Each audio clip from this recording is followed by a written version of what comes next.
Now what is the divergence? Suppose we are talking about an uptrend. Many times what happens is that when the price is moving higher and higher and higher, towards the end the RSI fails to make newer highs along with the price. So the RSI is losing momentum. Similarly, in the case of a down move, towards the end of the down move, though the price is making lower lows, but the RSI fails to keep up with the downside momentum. It doesn't make lower lows, rather it may make a higher low. In those situations, when the RSI eventually gets into the normal zone, from overbought or oversold zone, someone can take a short trade or long trade along with stop losses. Let me show you few examples here. As you can see here, we are looking at the daily chart of ONGC.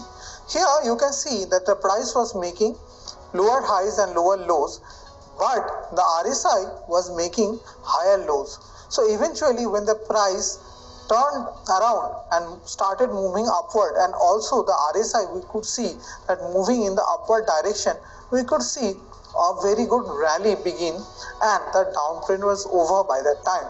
Similarly, here you can see the market was making low at similar level, but the RSI was surging higher because it was making much higher low. So eventually when the price movement was in the upward direction, and also the RSI moved higher, so it was a very good trading opportunity. So someone observing the divergence could have taken a long position. Similarly, here you can see that the ONGC stock was making higher highs, but the RSI actually failed to make higher high. So eventually what happened? On the break of a trend line like this, the price moved much lower, and also the RSI dipped below the 70 level and moves towards the 30 level. So this is the way to trade. When you look at a divergence, you get caution that there can be a trend reversal. But one important point is that when you are thinking of a trend reversal after a divergence, just wait for a confirmation signal, that is the price actually to reverse, because a divergence can last for a very long period of time and the reversal may not happen. Let me look at the Nifty chart also.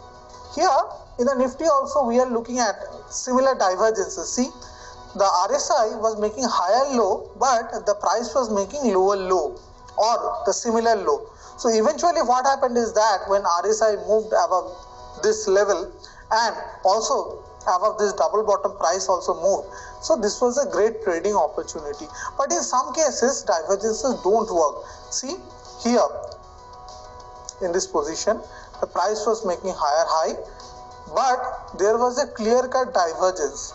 The RSI was making lower highs.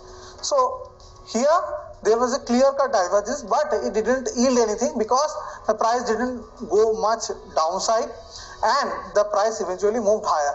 So that is an important aspect. Here again you see another divergence. The price was making higher highs and the RSI was making lower highs, but what happened? Eventually the price moved higher. So when you look at a divergence, it is always important to take the trade after the reversal, because a divergence may appear and fail also, but divergence more often than not actually succeed and results into reversal. So it is very important to know the appropriate time of the reversal of the divergence and take the trade accordingly. Another important point regarding the RSI is that it is an oscillator. So when a reversal happens, the price moves from below 30 level to close to 70 level in the case of an uptrend, and then as the uptrend continues, it fluctuates around the upper end of the upper half of the normal zone to the overbought zone in the case of RSI. Let us look at an example. Here let me go to the TVS Motor chart. See, in the TVS Motor, what happened is that as the uptrend was going on and on and on, the RSI was mostly above the mid level and it was close to hovering again close to the 70 level. Initially at the beginning it just went from below 30 level to the upper level, but then it started hovering around this upper level only. Now if you look at this carefully, And if you look at the recent down move, see in the down move the RSI is actually hovering close to the lower end because the down move is actually continuing. So if you see for a stock in which the RSI is fluctuating in the upper end of the zone, then you understand it is undergoing an uptrend, and if it is an uptrend, until and unless there is a clear reversal signal, it should continue the uptrend. Similarly for the downtrend, it should continue the downtrend if there is no clear-cut sign of reversal. So in that scenario, this 45-55 band in the RSI act as a support in the case of uptrend.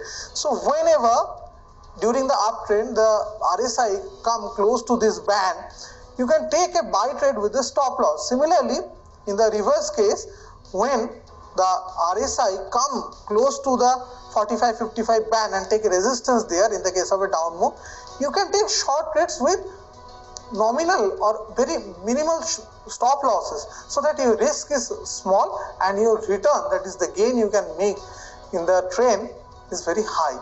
So that is how the RSI can be used. So we have understood three ways of using the RSI. First, the reversal trade. Second, the divergences, they may fail in some cases also, you should be careful about them. And third, the 45-55 band, which acts as a support in the price when the RSI come to that band during the up move, and the same 45-55 band in RSI act as a resistance zone or the selling zone in the case of a price when the downtrend is there.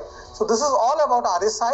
In the next video, we will discuss about one more indicator. Thank you very much.